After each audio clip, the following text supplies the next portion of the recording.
Thales, la valeur de l'équipementier de défense n'en finit pas de caracoler en bourse et affiche des perspectives solides.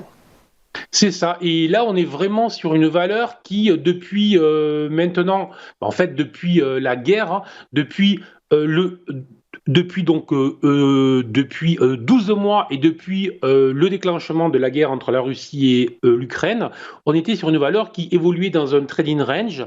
Donc un trading range, c'est une large zone en rectangle. Nous avions un point bas situé autour des 107 euros et un point haut autour des 128 euros. Et cette résistance des 128 euros a été franchie, cassée à la mi-février.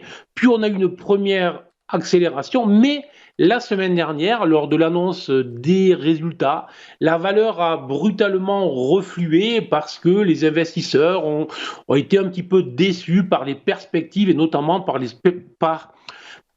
les perspectives de court terme.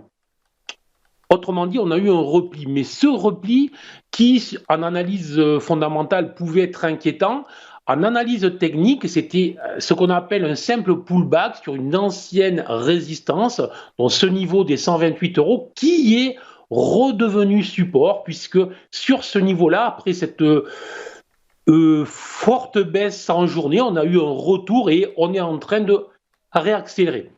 Donc c'est plutôt un signal positif de court terme, mais attention, un signal ne fait pas une stratégie, donc on va juste considérer que la valeur en s'affranchissant des 128 euros et en venant désormais s'appuyer sur les 128 euros en pullback nous envoie un signal qui est positif.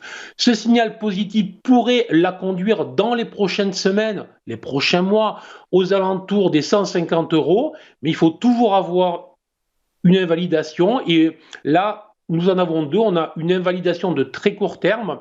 Tout retour sous les 126,50 euros sera une fragilisation du mouvement que nous connaissons.